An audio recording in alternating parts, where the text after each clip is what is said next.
আবার একটা আছে সবের একটা মুসল্লি, সবে কদিরা মুসল্লি, মেরাজের মুসল্লি, ঈদ আবার একদল, ওই রাত্রি তাইলে মসজিদও যায়। আর একটা আছে দুই ঈদও যায়। এরকম মুসল্লি আছে, বসিরা মুসল্লি। তো আল্লাহ বলেন নামাজ জানলে যে কোনো জায়গায় পড়লে হবে।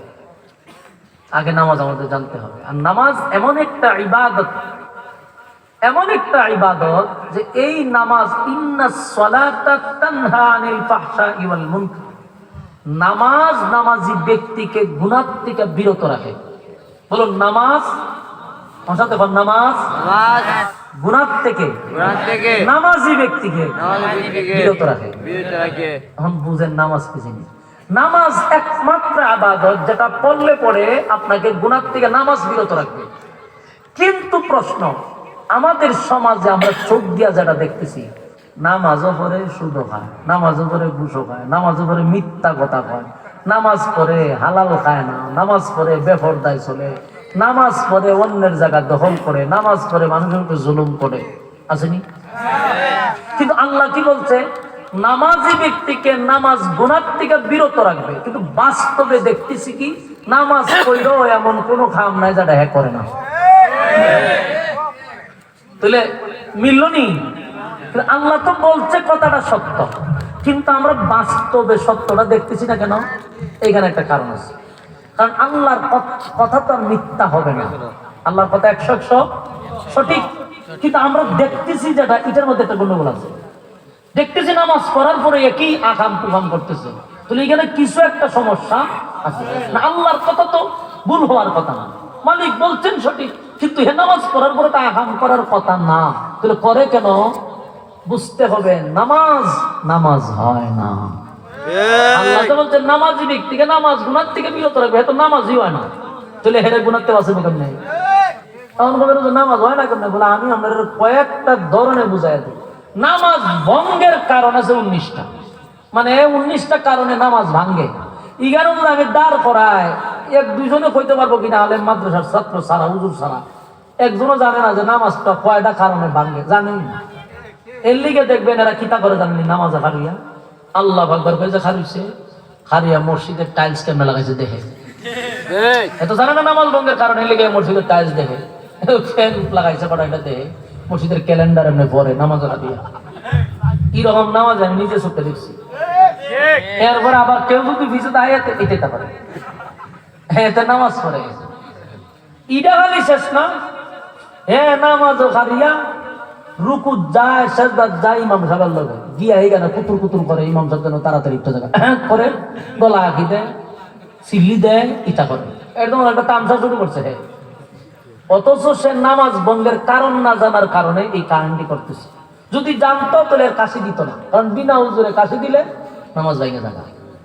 তো কম করতেছে ইমাম সাহেবদের সুবহানাল্লাহ আলা জুড়ে বেশি হইতেছে। এরকম সাইজের মুসল্লি আমি দেখছি। এটা গেল জামাতের সাথে। নিজে যদি পড়ে তখন কিতা করে জানেন? নিজে পড়লে 1 মিনিটে হে অন্তত পক্ষে 6 রাকাত নামাজ পড়ে, মানে কারেন্টের সাহায্যে। আমি আমার এক মুসল্লির লোক দেখা রয়েছি জুহরের 4 রাকাত সুন্নতের লেগে। তা আমি যে সময় নামাজটা শুরু করি তখন গরিব ভাই চাইছি যে আমার 4 মিনিট সময় আছে, এরপর আমার ইমামতি করতে হবে, তাড়াতাড়ি গিয়ে আমি সুন্নত দাঁড়াইছি। তা আমরা তো স্পিডে পড়তে পারি, আমি সব মানুষ আমরা স্পিডে তার কেউ পড়তে পারতো না। তা আমি স্পিডে পড়তেছি তাড়াতাড়ি, যেমন 4 মিনিটের ভিতরে আমার সুন্নত শেষ করতে হবে। আমার পাশে এক মুসল্লি দাঁড়াইছে, আমার পরে আমি যখন দাঁড়াইছি আমার কাছে দাঁড়াইছি, একটা হাত গেছে করে সে হারাইল, হারাইয়া আমি বাকি 3 রাকাত পড়তে পড়তে 4 রাকাত তো পড়ছে, আবার 2 রাকাত নফল পড়ছে, আবার লম্বা মুনাজাত দিচ্ছে। এই 4 মিনিটের ভিতরে সে 4 রাকাতও বললো, 2 রাকাত নফল বললো, মুনাজাত দিয়ে বলেছে। আমি সালাম দিলে কতক্ষণ সেরাটার ভাই চাইলাম, চাই আমি কই হন মাতারও সময় নাই, আমি জায়গায় ইমামতি গেলাম গে ইমামতির পরে তার আমি বিকাল টাইমে জোহরে কিছু কইছি না, আসর তো তারে গেলাম, দাদা আপনার সাথে আমি খারইলাম একই সাথে, আমি তো এত স্পিডে পড়লাম, কিন্তু আমি 4 রাকাত শেষ করতে আপনি 4 রাকাতও শেষ করলেন, 2 রাকাত নফলও বলেন, মুনাজাতও দিলেন, এত তাড়াতাড়ি আপনি কেমনে পড়েন? এমন ভাবে কইছি যেন মাইন্ড না করে। আমি হাসতে হাসতে বলছে আমার তো দরকার, আমার আরো তাড়াতাড়ি বাগানি দরকার, তো কেমনে পড়েন একটু শিখাই দেন না। আমার আবার তোমার বয়স কত? আমি তো আমার বয়স কত হইব? ওই সময় আমি ছাত্র, ওই ইমামতিও করি। আমি আমার বয়স কত হইব? 22-23। তাহলে আরো পড়তে থাকো, আমি 50 বছর নামাজ পড়ি, কখনই তোমার স্পিড বেড়ে যাবো কেন? পড়তে থাকো, দেখবা আপনার আমরাই পারবো। হ্যাঁ, আমার বুদ্ধি দিছে, আমি ব্যাক হয়ে গেছি পুরো। আচ্ছা আচ্ছা, আমার বয়স হয়েছে না। কেন নামাজটা পড়তে কইতাম? রুকুত গেছে, রুকুত থেকে সুজা হইয়া দাঁড়ানো হইল ওয়াজিব। কিন্তু এরা রুকুত থেকে এই বেখা হই সুজার জায়গা, কমরটা সোজা করে না, বেখা হই সুজার জায়গা। আরে ভাই, তুই তো সোজা হইয়া দাঁড়াইলি না, তো ওয়াজিব শেষ। সেলদার থেকে সোজা হইয়া বসা ওয়াজিব, আবার বেখা হই সেটা মেরে দেয়। ওয়াজিব তো প্রতি রাখাতে গেছে। নামাজ হইল কেমনে বলুন? এরকম নামাজে আসেনি? আল্লাহ বলেন ইন্নাস সালাতা তানহা আনিল ফাহশাই ওয়াল মুনকার। আল্লাহ বলেন নামাজি ব্যক্তিকে আমার আল্লাহ গুনাহ থেকে নামাজ বিরত রাখে। এই ওয়াদা কার? আল্লাহ। আল্লাহ রাব্বুল আলামিন বলেন নামাজি ব্যক্তিকে আমার মালিক গুনাহ থেকে বাঁচাবে, নামাজ তারে হেল্প করবে। কিন্তু এটা কখন? যখন বান্দার নামাজ হবে। নামাজ তুই নামাজ না তেরে বাঁচাইব কেমনে? নামাজ হয় না। নামাজের নামে তামসা শুরু করলো, নামাজে দাঁড়াইয়া ডাইনে তাকায় বামে তাকায়। আবার এরম নামাজিও দেখছি মশা মাইরা সব লাইন ধরাইতেছে, কামড় দেয় নামাজ। আরে আমি যেগুলা কইতেছি নিজের চোখে দেখছি তো। আমি ইমামতি ফিরেছি ভাই, তো ইমামতি করার সময় আমার কৌজুর রাস্তা মশা প্রচুর কামড়াইছে, একটা কয়েল ধরাই দিতে পারি না। আমি কই মশা তো কামড়বে, আমরা তো কামড় কয় আল্লাহ 42টা মশায় কামড়াইছে। আমি তো মশা কিটা করছেন নিতে পাই গিয়া দিহি ও মা জানালার সাথে লাইন ধরাইতেছে। আমি কইলাম ইডি কোন সময় নামাজে কামড়াইছে? আমি এইখানে তো চিন্তা নামাজের ভিতর কহ তেমন কয়েন কিতাবে বেশি মারতে গেলে ইমামতি যাইব ভাই। এর লিগে বুঝছো না বুঝার বান্ধবী বলুন এই নামাজে কি তারে জাহান্নাম দেওয়া আছে না? তারে জাহান্নাম থেকে বাঁচাবে না, ঠিক তেমনি ভাবে দুনিয়ার কোন অপকর্ম থেকে তারা বাঁচাবে না। এইরকম তালের নামাজ পড়লে নামাজও চলবে, সুদও চলবে, নামাজও চলবে, ঘুষও চলবে, নামাজ চলবো, বেপরদা চলবো। নামাজে কোনো কাজ করতেছে না, কোনো কাজ করে না নামাজ। নামাজি তো নামাজ হইতেছে না, কাজ করবো কই থেকে? অথচ আল্লাহ বলেন নামাজি ব্যক্তিকে নামাজ গুনাহ থেকে বিরত রাখবে। কিন্তু আফসোস, আমাদের গ্রামে গঞ্জে মহল্লায় বহু নামাজি আছে, বহু নামাজি 5 ওয়াক্ত নামাজ ছাড়া ভাত খায় না। এরকম নামাজি আছে, কিন্তু দেখেন আগাম কুহাম একটা বাদ দেয় না। মিশা কথা বইয়া এক কথা কইলো, খারিয়া 5টা করলো, কোন সময় গেছি তোমার ডাইরেক্ট কোন সময় গেছি, কিন্তু আমার 5 ওয়াক্ত নামাজ পড়ে। আবার নামাজ পড়ে দেখবেন আডুর উফরে লঙ্গি তুলে ধরেছে। আজকাল লেংটি কিনালা, লেংটি কিনতে করে পিছন পিছন মাশাআল্লাহ জয় বাংলা সব দেখায় না। আমি একদিনকে খেতের লাইলো লাইল কাটতেছে একজনে, একবারে পিছনে তো সোনার বাংলা, সামনে তো সোনার বাংলা, পিছনে তো জয় বাংলা, দুটারে একটু হালকা গুইরা পাখি সব দেখাইয়া। আমি বললাম চাচা, ও চাচা ফরজ শেষ, ফরজ শেষ, লঙ্গিলামান লঙ্গিলামান। কয় ফেক লাগে? লাইল যে কাটতেছে ওই ফেক লাগবো কইরা, ময়লা লাগবো কইরা, দুই সাইডে কাশুনি দিয়ে বই দিছে। মুখ দাড়িও আছে, মাথাতে আবার টুপিও আছে, নমাজ করে 5 ওয়াক্ত মসজিদও গিয়া, ফরজ শেষ।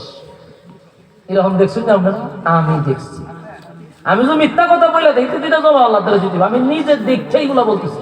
তখন এরা যদি কই যে আপনি এটা গুনাহ করছেন, আমার দলিল ভাইয়া এর লেগে কই না, আমি কই চাচা এটা কিন্তু ঠিক না, এটা লামাইন লামাইন লামাইন আস্তাগফিরুল্লাহ আস্তাগফিরুল্লাহ পড়তেছি। বেড়া ইতাত নাই দুম যে সুবহানাল্লাহ পড়তে কুবাইতেছে, জিকিরে আজগারে আছে, জিকিরের সাথে কুবাইতেছে। হ্যাঁ, এই জিকিরে ফিকিরেতে কাজ করতেছে, আমাদের জয় বাংলা সোনার বাংলা সব শেষ। তাই না আবার 5 ওয়াক্তের মুসল্লি আজানটা দিলে কোদালটা হালায় দৌড় মসজিদ। হ্যাঁ, এমনি আবার নামাজ ছাড়া বাদ পায় না। কিন্তু যদি নামাজটা সহি শুদ্ধ ভাবে পড়তো আর নামাজের ওয়াজিব সহ নামাজের সুন্নত নামাজের ফরজ সব আদায় করতো, যেহেতু লোকটা জান্নাতি আছে। কারণ এমন নামাজি আমার গ্রামে দেখছি একটা ওয়াক্ত সে আজান দিলে ঘরে বসায় রাখা যায় না, ডাইরেক্ট মসজিদে 5 ওয়াক্ত নামাজ ইমামের পিছনে পড়ে। আমি মাঝে মধ্যে চিন্তা করি এই লোকটা যদি নামাজটা সঠিক করে খালি পড়তো আর সব মাইনা চলতো, এই লোকটাই তো জান্নাতি। কিন্তু আফসোস নামাজ পড়তেছে বছরের পর বছর, ওই যে তার নামাজটাই পড়ে, একবার শিখারও চেষ্টা করে না। আর যদি নামাজের ভিতরে ঢোকেন, যদি সূরা ফাতিহাটা পড়েন, আমি উল্টো দূর মারবেন, এমন পড়াই পড়ে যেটা নাজিল হয়েছে না, নিজে নাজিল করছে। আমি চাইয়া কই আহা, আমি কতদিন বদলি দিয়েছি, কত মুরব্বী, আমি চাচা ও ইমাম সাহেব আছে 500 দিয়ে হইলো সূরাটি ঠিক করেন, 4টা সূরা শিখেন চাচা, আমি কোরআন শরীফ শিখা ফরজ না, 4টা সূরা শিখা ফরজ, খালি 4টা সূরা ফাতিহাটা আর জীবন এটা দিয়ে আমি চলতে হবে। কইতে আল্লাহ মাফ করবো, এক কথা কই আমার বোঝাবে আল্লাহ মাফ করবো। এই যে কোনো মুরব্বীরে শিখাইলাম আল্লাহ মাফ করবো।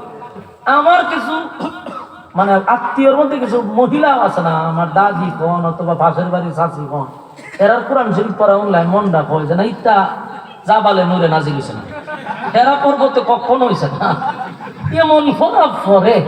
আর কইরা যাই দেখো ওরে বাদিদা খতমটা বসকাই দিচ্ছেন মসজিদ, 20টা টাকা যায় খতম বসকাই দাও মসজিদ। কিন্তু কি যে বললো কি কোরআন শরীফ আসেনি তা আল্লাহ জানে। আমার খুব গর্ব হয়ে রাখো, আমার বউ এক খতম, তোমার বাতিজি এক খতম, তোমার দাদি এক খতম, মাশাআল্লাহ 3 খতম 60 টাকা, বুঝলি বসকায় কি যে পড়ছে আলেম সারা ধরার কোন সুরত এমন ধরা পড়ে যে আমরা নিশ্চিত চিন্তা করে যাই ভাইছে কো কামাক্কা মন্ত্র ভাইছে কো। এইগুলা কিন্তু ভাই 4 পয়সার কোনো কাজে তো আইতি আছে না, বরং ঠাড়া হওয়ার সম্ভাবনা আছে। আর যদি এইরকম করে পড়েন, শুদ্ধ হইরে পড়েন, গুণ হইব, হয়তো আল্লাহ মাফ করবো। যেটাই বেশি খাইলো আল্লাহ মাফ করবো, এই কথাটা যে কোনো জিনিস আল্লাহ মাফ করবো। আল্লাহ কয় আইলে পরে জুতাটা ভিড়ামো, 60-70 বছর হায়াত দিছিলাম, আমি মাফ করতাম কেন? তোর সময় দিস না শিখবা, শিখলি না গান। আমরা যে কমন একটা ডায়লগ মারি যে নামাজ না হইলে আল্লাহ মাফ করবো, কেন আল্লাহ সময় দিছে না? হ্যাঁ কথা বলে না দি 60 বছর 70 বছর আপনার সুযোগ দিছে, আপনার দুনিয়ার সব বুঝেন, জায়গা যদি একটা ফেস লাগে দেখবেন কোর্টে কাছারিতে দৌড়ায়, সব বুঝে কোন দাগে কোন সমস্যা, এটা বুঝে কিন্তু পরকালের ব্যাপারে আল্লাহ মাফ করবো। ইতা ফাইজলামি, ইতা আসরের মাঠে চলবে না। মানে আমরাও বুঝাইতেছেন আল্লাহ মাফ করবো, আল্লাহ তো জুতাটা ভিড়াইব, এই কথাটা কেডা বুঝাইতে আপনাদের? রাস্তার থেকে বাইরিতে বাইরিতে জুতাটা নিবে কেন? বলে তোরে মাফ করতাম কি? 60-70 বছর কোন কাজে ব্যয় করছো হিসাব দে, হিসাব দে। জায়গা সম্পত্তির ফেস লাগে সব বুঝাও। কোরআনের ব্যাপারে, নামাজের ব্যাপারে, মাসলা মাসাইলের ব্যাপারে হয় আমরা এটা জানি না, আল্লাহ মাফ করো ধরবো আপনারা রে, আমার উল্লার ওয়াজ করে আপনারা আল্লাহ সাইজ করে, কারণ আপনারা জানি না করছেন, আমরা জানি না। কি সুন্দর বুঝ দেয় রে ভাই, আমরা কথা কমো দিতে এক কথা কি কয়, আপনারা জানি না শুনে করছেন, আর আমরা মূর্খ সূর্খ মানুষ না জানি না করছি আল্লাহ মাফ করবো। জুতা লইয়া রাখছে আল্লাহ, খালি সময় এলো। ইন্নাস সালাতা তানহা আনিল ফাহশাই ওয়াল মুনকার, আল্লাহ বলেন নিশ্চয়ই নামাজি ব্যক্তিকে নামাজ গুনাহ থেকে বিরত রাখবে, যদি এটা নামাজ হয়, যদি নামাজ হয়।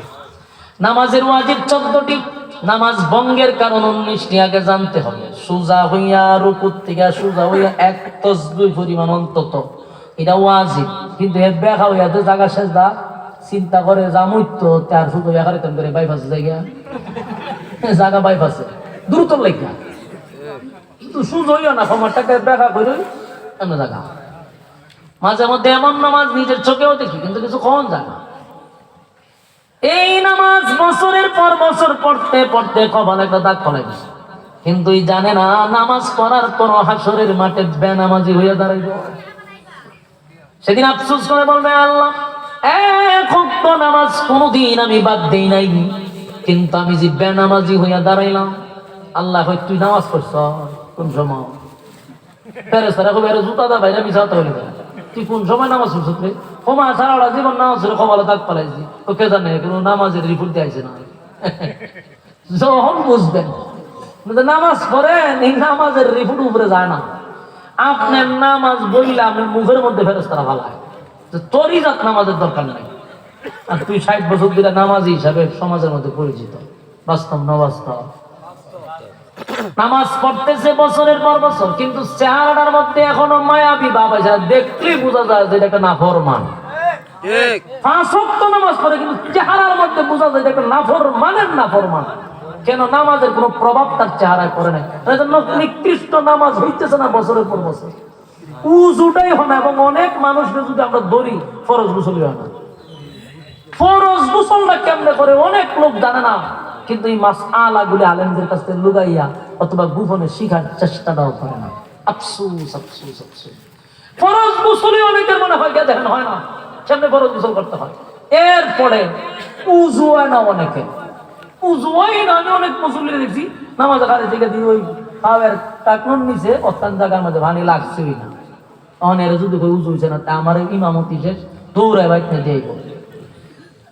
এই জন্য আপনাদের হাতে পায়ে ধরে বলি, ইবাদতের সিজনের মাস আমাদের সামনে আসতেছে, রমজান মাস। জানি আপনারা কষ্ট করবেন, আমি আপনাদের পায়ে ধরে বলি, হাতে ধরে বলি, কষ্ট করবেন, এতে কোনো সন্দেহ নাই। আপনারাও তাহাজ্জুদের আগে আমরা চেয়ে বেশি ইবাদত করে, কিন্তু এরা সত্য কথা তো না, আমরা থেকে বেশি আমাদের বাপ দাদারা ইবাদত বন্দি বেশি করে। এটা বাস্তব কথা। আমার বাবার কথা আমি কই, আমার জন্মের পরে আমার বুঝে রয়েছে, এবার আমার নিজের বাপের কথা বলে আমি জীবনে দেখছি না আমার বাপরে 1 ওয়াক্ত নামাজ বাদ দিয়ে আমার বাপে 1 মুঠো ভাত খাইছে। আমার জন্মের পর এই পর্যন্ত দেখি নাই নামাজ ছাড়া আমার আব্বা ভাত খাইছে। এখনো নামাজের প্রতি এমন মারাত্মক 1 সেকেন্ড দিক সেদিক নাই। আজান দিছে, দুনিয়ার সব কাজ বাদ, মসজিদ দূর। এই মুরব্বী গুলা যা আগে, এরা ইবাদত বেশি আমাদের থেকে হাজার হাজার গুণ বেশি। আমরা তো নামাজের টাইম মত থেকে উপস্থিত হইতে পারি না, কিন্তু এরা একেবারে গরিব খাড়া খাড়াকে খাড়া দিরি লিমাটরে কিতা উঠা মেজা দি চাই থাকে গরিব ভাই খাড়া লড়ে নিটের ভাই চাই থাকে দিনই তত না। এত নামাজ পড়ে, এত ইবাদত বন্দি করে, কিন্তু যদি খালি শুদ্ধ হইতো আল্লাহর ওলি হয়ে যেত। আল্লাহর ওলি যদি খালি নামাজ গুলা সঠিক ভাবে হইতো, কসম খোদার এই মুরব্বী গুলা জামানার আল্লাহর ওলি ছিল। কারণ সর্বদা মানুষ হারাম খায় না, হালাল পথে চলে, মানুষের সাথে কোনো গুতাগুতি তো নাই, ভেজালও নাই, বেচারা নামাজ পড়ে হালাল খায়। যদি খালি সঠিক ভাবে নামাজটা হইতো, কসম খোদার আল্লাহর ওলি আপনারা ছিলেন। আল্লাহর ওলি আপনারা যে আল্লাহর ওলি আর কেউ নাই। কারণ মোবাইলের গুণা নাই, মোবাইল দেখে না, এরা নামাজ পড়ে মানুষের কোনো ঠকায়ও না, কেউ লাইল খাইটা নেও না। এরা আল্লাহর ওলি না তো ওলি কেটা জড়ায় আল্লাহর ওলি, ল্যাংটায় আল্লাহর ওলি, কথা কয় না দি জড়া ল্যাংটা আল্লাহর ওলি না। আপনারা এক একজন আল্লাহর ওলি। কারণ যারা দুনিয়াবি কোনো গুণা নাই, মোবাইলের গুণা, এরা তো আল্লাহর ওলি। ওলি শব্দের অর্থ কি? আল্লাহর বন্ধু। তা আমরা তো আল্লাহর বন্ধু, খালি নামাজটা ঠিক করে আল্লাহ, খালি মাসাইল গুলা ছোট ছোট মাসআলা ইমাম সাহেবের কাছে জানে নিবে, যেগুলো আপনার খুব জরুরি। আপনারাই এক একজন আল্লাহর ওলি। জড়া ল্যাংটা যেটি খান খালি বলি সেটা আল্লাহর ওলি নেই, প্রতারক, এটি ভণ্ড। এরা মানুষের দিকে নির্ভর করে, মানুষের গরুর ভয় চায় থাকে, ছাগলের ভয় চায় থাকে, বেটেন্ডের মুরগে ডিম পারছে নিটের ভয় চায় থাকে। আর আপনি তো হালাল খান, সারাদিন কৃষি কাজ কইরা আসেন, 5 ওয়াক্ত নামাজ পড়েন, ভাই আপনি আল্লাহর ওলি, আল্লাহর মহব্বতের বান্দা। আপনি শুধু খালি নামাজটা সঠিক ভাবে পড়েন, আপনারা হাত তুলতে দেরি, আল্লাহ কবুল করতে দেরি হবে না। এটা আমি চ্যালেঞ্জ দিয়ে বললাম, আমার অভিজ্ঞতা। এই জন্য আপনাদেরকে আমি এই রমজান মাসের আগে এই মূল্যবান কথাগুলি আপনাদের কানে পৌঁছায়া দিয়া যেতে চাই। নামাজের ব্যাপারে আপনারা সতর্ক হন, নামাজটা যেন ধীরস্থির হয়, কারেন্টের সাহায্যে না। নামাজটা যে পড়বেন দুনিয়ার সমস্ত কিছু বাদ দিয়ে। আমি নামাজও দাঁড়াইছি কেরাই মতো তাড়াহুড়া খেলে, গাড়ি জায়গা মা রুকুর থেকে দাঁড়াইছেন তো সোজা হইয়া দাঁড়াইবেন, 3 তাসবিহ পরিমাণ আদায় করবেন, এরপরে যাইবেন সেজদাত, এখানে সেজদা দিয়ে আবার উঠে বসবেন। প্রতিটা জিনিস ফলো রাখবেন, সূরা কেরাত গুলা সঠিক রাখবেন। আল্লাহ ওই নামাজি ব্যক্তিকে সমস্ত গুনাহ থেকে আল্লাহ নামাজ বাঁচাই দিবে। কথা কি বুঝতেছেন? এই নামাজ যদি পড়েন, হাবিবে কিবরিয়ার ইতিহাস যদি আপনারা পড়েন, তাহলে দেখেন আল্লাহর নবীর কি গুনাহ ছিল। কথা হয় না? নবীর কি কোনো গুনাহ ছিল? নবীরা মাসুম, সামনেও গুনাহ নাই, পিছনেও গুনাহ নাই। কিন্তু আমার নবীর তো সামনেও গুনাহ নাই রে, পিছনেও নবীর কোনো গুনাহ নেই। সেই নবী যখন নামাজে দাঁড়াইতো, আল্লাহর নবী যখন নামাজে দাঁড়াইতো, আম্মা জান আয়েশা বলেন আমি মাঝে মধ্যে ভয় পাইতাম। নবী যখন সেজদায় যাইতো, আয়েশা কয় আমি ভয় পাইছি। কি বল? আমি মনে করতাম রাসূল মনে ইন্তেকাল করছে। এত লম্বা সেজদা দিত। হাবিবে কিবরিয়া যখন সেজদায় যাইতো, আম্মা জান আয়েশা বলেন আমি ভয় পাইতাম। তাই আমি মাঝে মধ্যে বাবার মধ্যে সিমটি দিতাম। রাসূলের বাবাকে আমরা সিমটি দিত। সিমটি দিলে রাসূল লড়লে বুঝতো যে না, জীবিত আছে। আস্তে কথা কয়, কথা কয় না। রাসূলের পায়ে সিমটি দিত, দিলে পরে রাসূল যদি লড়তো, আম্মা জান বুঝতো যে না, রাসূল জীবিত আছে। এখন বুঝেন কি পরিমাণ সেজদা দিত। এত লম্বা সেজদা দিত, অথচ নবীর গুনাহ নাই, সামনেও নাই পিছনেও নাই। আমার নবীর সেজদায় গেলে আম্মা জান আয়েশা ভয় পাইত যে জীবনের শেষ সেজদা। আবার ওইটা দাঁড়াইলে মনে হইতো আর নবী কখনো রুকু যাবে না, এমন লম্বাভাবে দাঁড়াইছে আর রুকু যাইত না। রুকু গেলে মনে হইতো আর ওইটা দাঁড়াবে না। আমার নবীর কোনো গুনাহ নাই রে, কিন্তু নবী যদি এমন নামাজ পড়ে আর আমাদের সেকেন্ডে সেকেন্ডে গুনাহ, আমাদের নামাজের পাবন্দি কেমন হওয়া দরকার? কথা হয় না?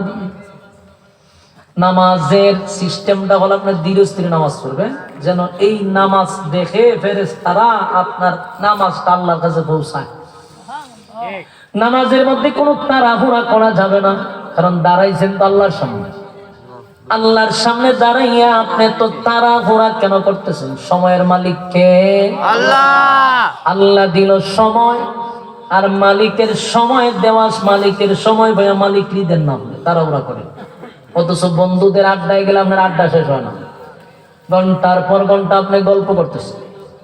এই দোকানে বইয়া দেখেন অনেক মানুষ আপনার এখানে বৈশা রয়েছেন, আর কত মানুষ গেছেন রাস্তায় বই আড্ডা মারতেছে, মারেনি গেছেন গল্প করতেছে। এর গল্প শেষ হইতো না, মরার আগে আজরাইল আয়েশা যখন এর ফাড়া দিয়া রুহুটা বের করবো, তখন গিয়ে গল্প শেষ হইব। এর আগ পর্যন্ত গল্প শেষ হইতো না। রাস্তায় ঘন্টার পর ঘন্টা বন্ধুদেরকে নিয়ে আড্ডা মারে, দোকানের আশেপাশে দেখবেন গল্প করে ঘন্টার পর ঘন্টা, কিন্তু আপনি কন্যা বলা না নামাজ দেখো সময় নাই। নামাজের কথা বলে কি কর সময় নাই, কিন্তু এর আড্ডা মারার সময় আছে, এর গল্প করার সময় আছে, মোবাইলে ঘন্টার পর ঘন্টা এবার টানার সময় আছে, কিন্তু এর নামাজের সময় নাই। কত বড় মাথা ভাত না চিন্তা করছেন? আল্লাহর দেওয়ার সময় পাইয়াছে, আল্লাহরে সময় দেয় না। অথচ ইমাম যদি বলে আসছেন না ভাই নামাজে যাই, তাহলে দুইটা কথা হয়, ওই সময় না নিলে ওদের ফ্যানটা সমস্যা না, মুত্তা দিছে ফ্যান। হ্যাঁ, আল্লাহর 12টা মাসের ফ্যান হয়েছে মুত্তা দেয়, জিগাইলে ওই ফ্যানটা সমস্যা। কে রে তুই ফ্যান দিতা তো তুমি মুসলমানের চাও না, তুই তো মুসলমানের করলে মুত্তা ভানিল না, ফ্যান বালানি।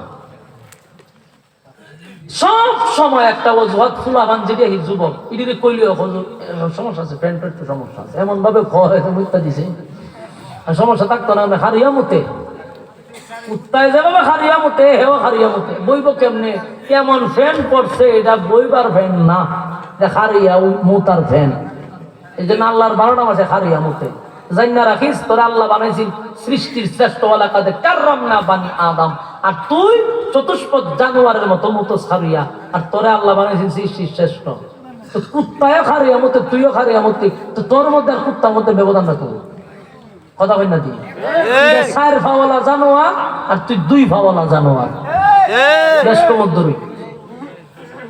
যুবক ভাইরা আমার, এই নামাজের মধ্যে যদি তাড়াহুড়া করেন, সময় নাই, সময় নাই, মালাকুল মউত আজরাইল যেদিন আসবে সেদিন কইবেন নিয়ে যাওয়ার সময় না, পারবেন কইতেন? এই জন্য নামাজের মধ্যে তাড়াহুড়া চলবে না। নবীজি সেজদায় গেলে আম্মা জান ভয় পাইত। একবার মসজিদে নববীর মধ্যে সাহাবায়ে কেরামরা আল্লাহর হাবিবের নামাজের অপেক্ষায় বসে আছে। সব সাহাবীরা বসা, নবীর ইমামতিতে তারা নামাজ পড়বে, কিন্তু দীর্ঘক্ষণ সময় অপেক্ষা করতে করতে সাহাবায়ে কেরামরা দেখলো নবী আসে না। আবু বকরের কাছে গিয়া বলল, আবু বকর, ভিতরে আম্মা জান আয়েশা আপনার মেয়ে, তাই আপনি তো ঘরে যাইতে পারবেন, কোনো নিষেধ নেই, আল্লাহ নবীরে ঘুমতে একটু জাগ্রত করেন। সবাই মনে করছে নবী মনে ঘুম লেগেছে। আবু বকর সিদ্দিক রাদিয়াল্লাহু তাআলা আনহু বলেন, নবীরে ঘুম থেকে জাগ্রত করার মতো কোন সাহস আমি আবু বকরের এখনো হয় নাই। তোমরা ভাল লেগে ডাক দাও, নবীরা আল্লাহই নাম দিলে ডাকেন, আর আমি কেন ডাক দিই? সুবহানাল্লাহ। আবু বকর ডাক দিতে রাজি হইলেন না, গেছে উমরের কাছে, কয়ো তোমার তো সাহসটা একটু বেশি, তুমি কি একটু ডাক দাও, বলে নামাজের টাইম হয়ে গেছে, আমরা রাসূল মনে ঘুমাই গেছে। উমর কয় ভাই দরকার হলে তোমরা ডাক দাও, রাসূলকে ডাক দেওয়ার মতো সাহস আমার নাই। আবু বকর ডাক দিছেন, আর উমরে কেমনে দিই? উমরও দিল না। হযরত আলীকে বলা গেল, আলী বলেন আমার নবীরে আমার আল্লাহ পর্যন্ত এই পর্যন্ত নাম ধরে ডাক দিছে না। আল্লাহর যদি নাম, আল্লাহর যদি নবীরে ডাক দেওয়ার মন চাইছে, আল্লাহ ডাক দিছে ইয়াসিন বলে। ডাক দেওয়ার মন চাই, আল্লাহ বলছে ইয়া আইয়ুহাল মুজাম্মিল, ইয়া আইয়ুহাল মুদাসসির, এইভাবে আল্লাহ ডাক দিছে। তথাপি আমার নবীর নাম ধরে আল্লাহ ডাক দেয় নাই, তা আমি কেমনি ডাক দিই? কেউ যখন আর ডাক হই দিতে রাজি না, তখন সবাই একত্রিত হইয়া বলল, রে বেলাল, আজান তো তুমি দিছিলা? বলে হ্যাঁ। তাহলে ঠিক আছে, তুমি আজান দিছেন, মুয়াজ্জিন সাহেব ইমাম সাহেব ঘুমো, মুয়াজ্জিনের দায়িত্ব ইমাম সাহেবকে ডাক দাও, দাও ডাক দিও। দৌড়াই দিছে বিলালে কইটা কিতা খাওয়া। আবু বকর রাজি না, উমর না, আলী না, আমি কে কেমনে ডাক দিই? বলে ইমাম আর মুয়াজ্জিনের সাথে সম্পর্ক ভালো, তুমি যাও। বেলাল বাধ্য হইয়া, এখন আর কিছু করার নেই, বাধ্য হইয়া মসজিদে নববী থেকে বাহির হইছে। বাহির হইয়া চিন্তিত, আমি কি বইলা পয়গম্বরে ডাক দিব?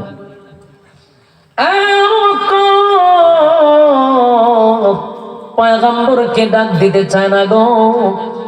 হযরত ওমর আমার নবীরে ডাক দিতে সাহস পান।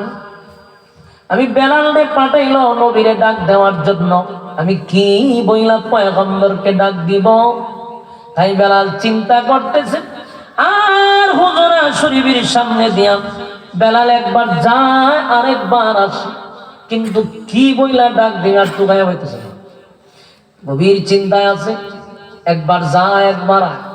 হঠাৎ করে বেলালের জেহানের মধ্যে আল্লাহ একটা আওয়াজ তৈরি করে দিছে। বেলাল জবান দিয়া বলতে লাগলো, আসসালাতু খায়রুম মিনান নাওম। সুবহানাল্লাহ, সুবহানাল্লাহ। কোন সময় কোন সুবহানাল্লাহ? কেউ মারা গেলে না না আমি জানি না তো, হইতে পারে কেউ টাটা করে মরছে, আপনারা তখন সুবহানাল্লাহ কোন হইতে পারে। এক একটা দেখেন নিয়ম, কিশোরগঞ্জের নিয়ম এরকম হইতে পারে। বেলালের জবান দিয়া বাহির হয়ে গেছে আসসালাতু খায়রুম মিনান নাওম। এই শব্দ আগে ছিল না, কিন্তু বেলালের ভিতর থেকে অটোমেটিক আওয়াজ বাহির হইতে লাগলো। বেলাল জোরে জোরে বলতে লাগলো, আসসালাতু খায়রুম মিনান নাওম। ঘুম থেকে নামাজ ভালো, ঘুম থেকে নামাজ ভালো। আমার নবী তো ঘুমে নয় গো, আমার নবী তো ঘুমায়া রয় নাই। বেলালের এই কথা পয়গম্বরের কান পর্যন্ত পৌঁছে গেছে। আল্লাহর নবী এমনি সেজদার থেকে মাথাটা উঠাইছে। মাথা মুবারক উঠাইয়া নবীজি হুজুরা শরীফ থেকে বাহির হইয়া তাকায় দে, বেলাল দাঁড়ায় রইছে। আল্লাহর নবী বেলালের দিকে তাকায় আছে, আর হযরত বেলাল নবীর চেহারা মুবারকের দিকে তাকায় আছে। বেলাল নবীর চেহারা মুবারকের দিকে তাকাইয়া বুঝার বাকি নাই, আমরা সবাই জানি নবী ঘুমায় আছি না, পয়গম্বর ঘুমায় নাই। পয়গম্বর আল্লাহর কুদরতি পায়ে সেজদারত ছিল। হযরত বেলাল বলে, হুজুর আমার ভুল হয়ে গেছে গো নবী, বুঝতে পারি নাই। আমি মনে করছি সাহাবায়ে কেরামরা মনে করছি আপনি নবী হয়তো বা ঘুমিয়ে গেছেন, তাই আপনার খবর নেই। আপনি যে আল্লাহর কুদরতি পায়ে সেজদায় ছিলেন, আপনার চেহারায় সাক্ষী দেয় আপনার চেহারাটা যেন রক্তে জমা হয়ে গেছে, চেহারাটা লাল হয়ে গেছে। পয়গম্বর আপনার সামনেও কোনো গুনাহ নেই, পিছনেও কোনো গুনাহ নেই। কেন গো নবী এত লম্বা নামাজ আপনি পড়েন না, এত লম্বা সেজদা কেন দেন? নবী বলেন, বেলাল, আমার মালিক পিছনেও মাফ করে দিল, সামনেও মাফ করে দিল। আমি মালিকের শুকরিয়া আদায় করি সব সময়। সুবহানাল্লাহ।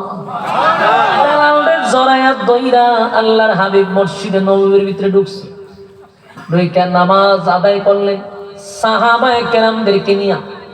নামাজ যখনই শেষ হয়ে গেল, নবীজি নামাজ শেষে সবাইকে বসাইয়া বলে, বেলাল রে একটু দাঁড়া।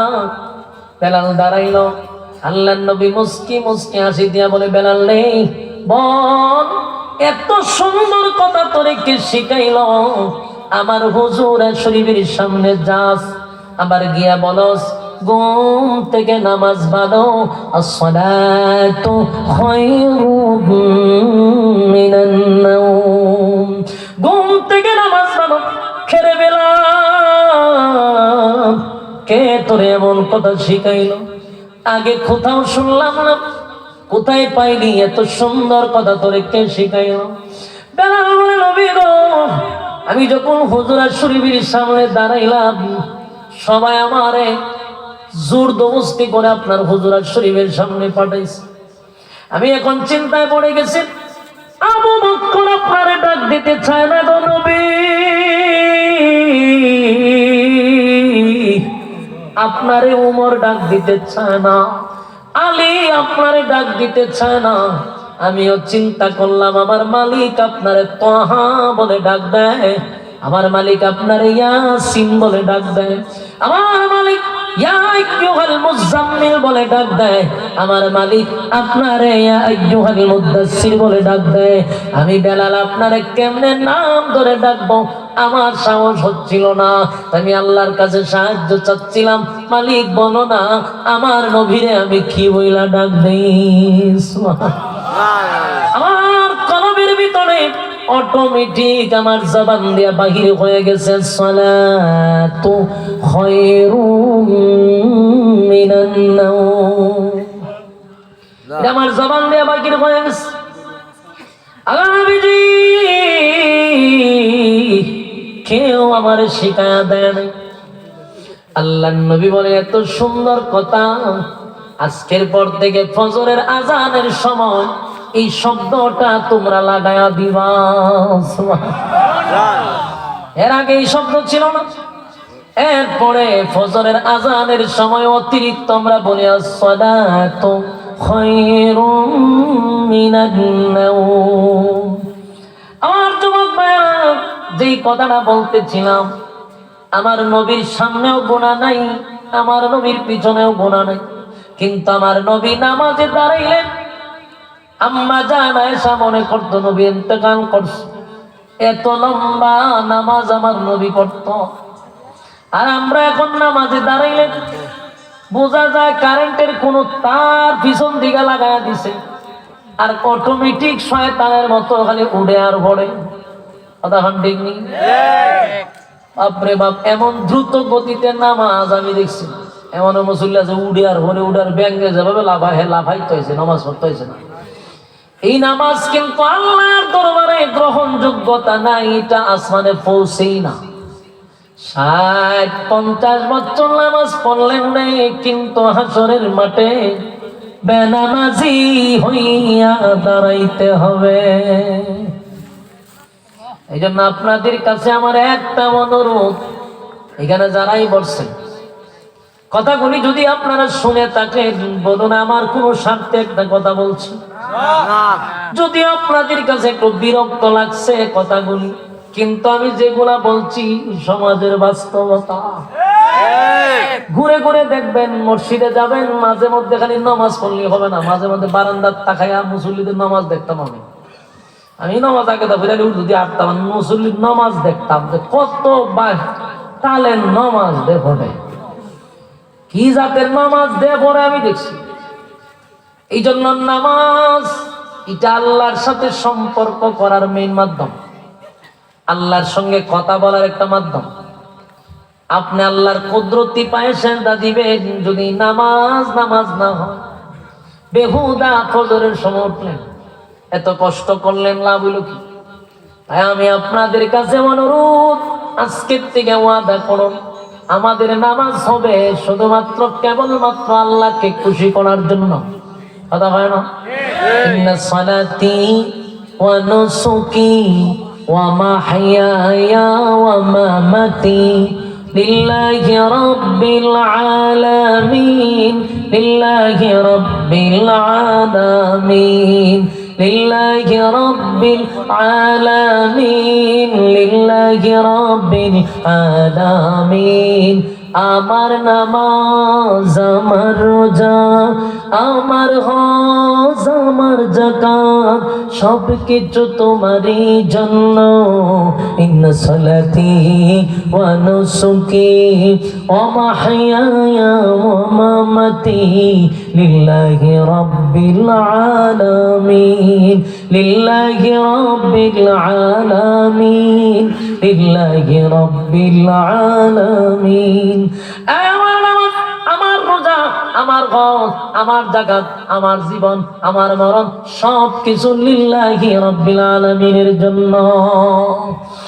লোক দেখানোর নামাজ পড়ার কোনো দরকার নেই। কথা হয় না? অনেক মুসল্লিরা মসজিদে যায় রে শুধু লোক শরমের কারণে।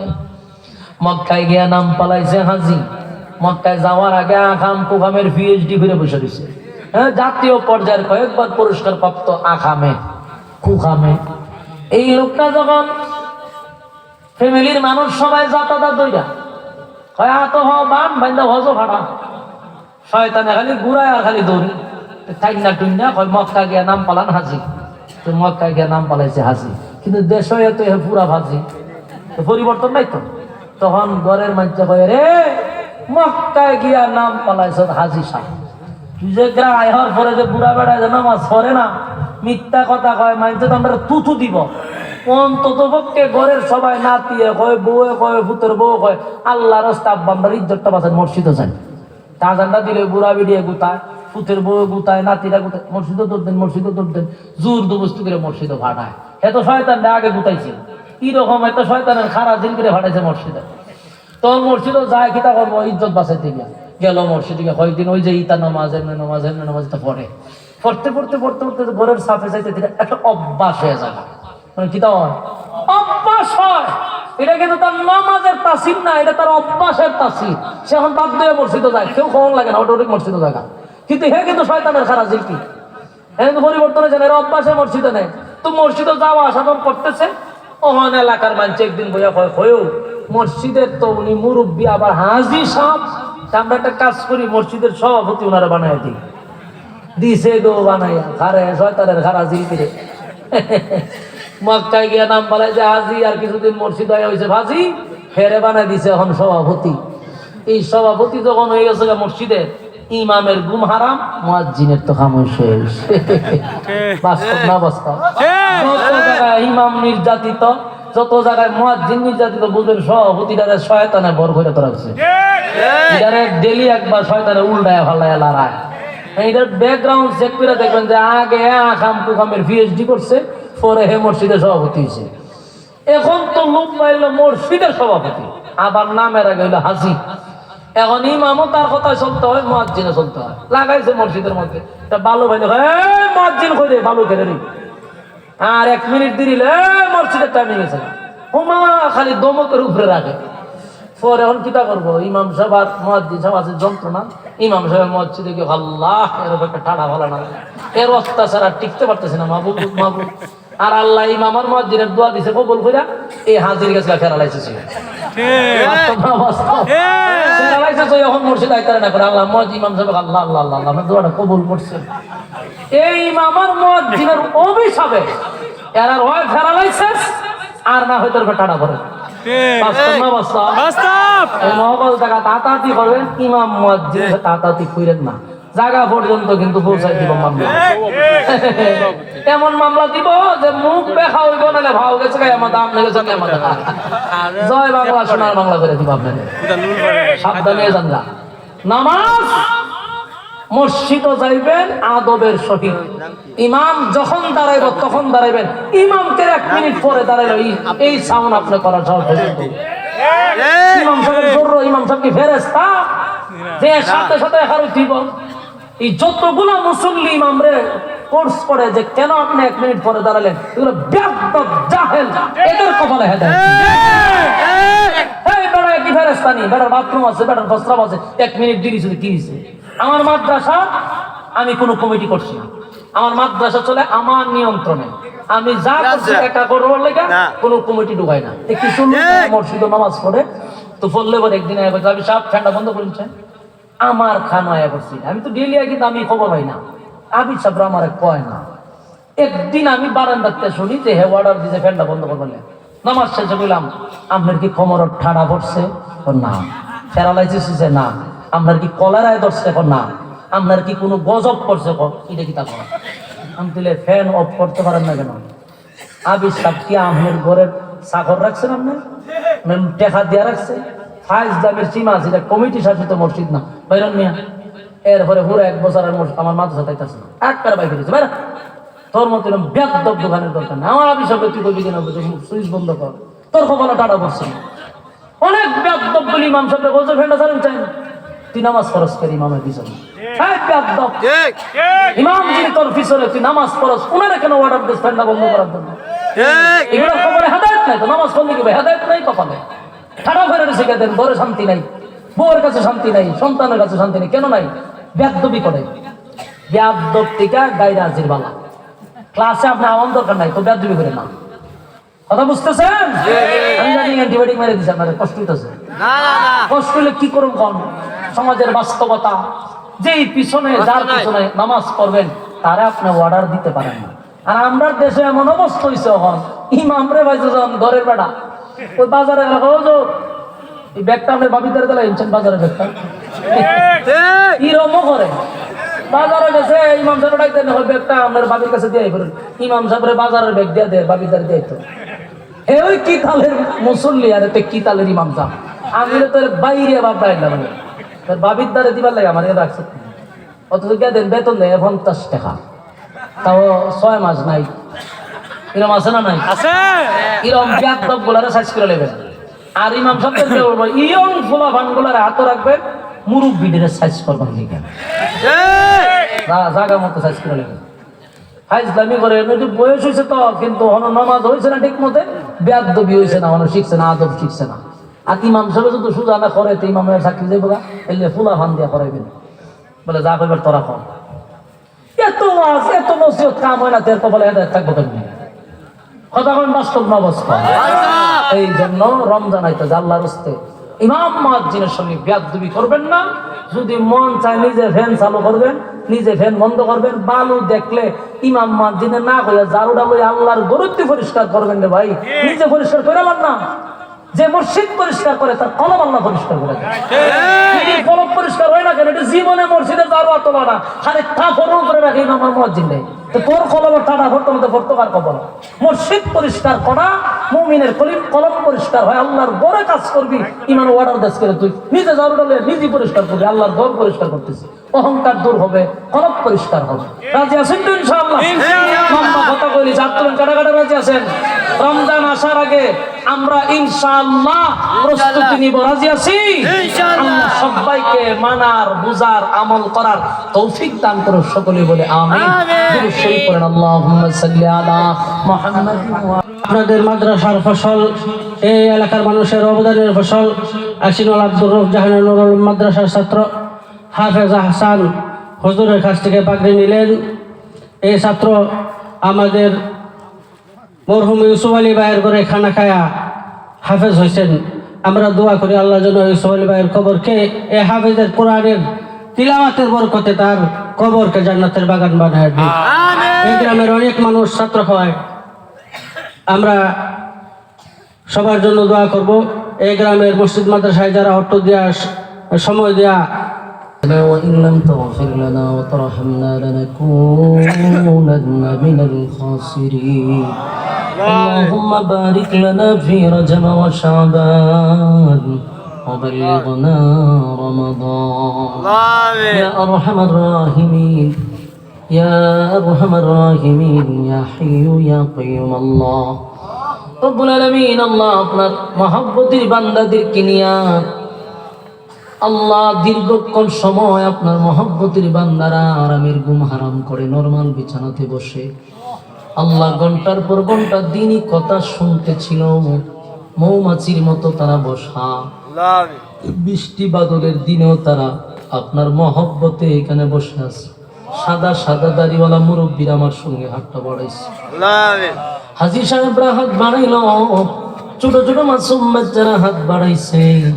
আল্লাহ পর্দার আড়ালে মা বোনেরা হাত বাড়াইছে আল্লাহ আমার অনেক মহব্বতের ওলামায়ে কেরামরা হাত বাড়াইছে রব্বুল আলামিন আমি গুনাহগার না জানলা নাফরমান না লায়ক যোগ্য আল্লাহ আপনার দরবারে ভিক্ষুকের হাত বাড়াইলাম মুসাফির হালতে জীবনের সগীরা কবিরা গুনাহগুলি মাফ করে দেন আমিন বাকি জিন্দেগি আপনি যতদিন বাঁচায় রাখবেন ইহদিনাস সিরাতাল মুস্তাকিম সঠিক সরল রাস্তার উপরে চলার তৌফিক দেন যেমনে চললে আপনি খুশি ওইভাবে চলার তৌফিক দেন আল্লাহ যতদিন বাঁচায় রাখবেন আপনার মহব্বতের বান্দা হিসেবে কবুল করেন যা বললাম যা শুনলাম বলনেওয়ালা শুননেওয়ালাকে আল্লাহ কবুল আমল করার তৌফিক দেন আল্লাহ বিশেষ করে এই মাহফিলটা যারা করছে টাকা দিয়া পয়সা দিয়া বুদ্ধি দিয়া শ্রম দিয়া রান্না বান্না কইরা দেশ বিদেশ প্রবাস থেকে যারা টাকা পয়সা দিয়ে সাহায্য করছে আল্লাহ প্রত্যেকের ব্যবসা বাণিজ্য খামাই রোজগারে বরকত বাড়ায়া দেন আল্লাহ যে উদ্দেশ্যে দান করছে দিলেন নেক বাসনা পূরা করে দেন আল্লাহ প্রত্যেকের বাচ্চা কাচ্চাগুলার দিনদার মুত্তাকি বানায়া দেন আল্লাহ বহু আশা নিয়া বহু মহব্বত নিয়ে এই মাহফিলে এতক্ষণ পর্যন্ত আল্লাহ বসে আছে কেউ রে খালি হাতে আপনি ফিরাইয়া দিবেন না আমাদের পক্ষ থেকে লাখো কোটি দুরুদ এবং সালাম সোনার মদিনায় নাম ধরে পৌঁছায়া দেন আল্লাহ বাবা আদম থেকে নিয়ে আজকে পর্যন্ত যত মুমিন মুমিনাত কবরে শায়িত প্রত্যেকের রূহে সব পৌঁছায়া দেন বিশেষ করে আমরা যারা হাত বাড়াইছি আমাদের মধ্যে অনেকে আব্বা নাই আম্মা নাই দাদা নাই দাদি নাই নানা নাই নানি নাই শ্বশুর নাই শাশুড়ি নাই মহব্বতের মানুষ অন্ধকার কবরে চলে গেছে জানি না আল্লাহ কোন অবস্থায় কোন হালতে আছে এই শাবান মাস সামনে বরকতি মাস এই মাসের উসিলায় কবরের আযাব আপনি মাফ করে দেন আমিন আব্বা আম্মার কবরে আযাব দিয়েন না আল্লাহ আব্বা আম্মার কবর যারা মারা গেছে আব্বা আম্মার কবরটা জান্নাতের বাগান বানায়া দেন ছোটবেলা আব্বা আম্মা যেভাবে লালন পালন করছে কুদরতি ভাবে লালন পালন করেন আমাদের আব্বা আম্মা যারা বেঁচে আছে হায়াতে আমলে বরকত দান করেন আল্লাহ বিশেষ করে এই মাহফিলটাকে কেন্দ্র করে এলাকাবাসীদের একটা মিলন মেলা হয় আল্লাহ কিয়ামত পর্যন্ত এই মাহফিলটাকে আপনি কবুল করেন এই মাহফিলের কমিটি যারা আছে দায়িত্বশীল যারা আছে আল্লাহ প্রত্যেকটা দিনের খাদেম বানায়া দেন এই মাহফিলের প্রত্যেকটা ভলান্টিয়ার সহ যারা সাহায্য সহযোগিতা করছে সবাই আপনি দিনের খাদেম বানায়া দেন আল্লাহ এই এলাকার প্রত্যেকটা মানুষকে দিন বুঝার দিন মানার তৌফিক দেন আল্লাহ মহব্বত তৈরি করে দেন আল্লাহ যত জরুরত আছে এই মাদ্রাসার একজন ছাত্রকে আল্লাহ পাগড়ি পরিধান করা হয়েছে আল্লাহ এই ছেলেটাকে আপনি আলেম হিসেবে কবুল করেন আল্লাহ এই এলাকার প্রত্যেকটা মানুষকে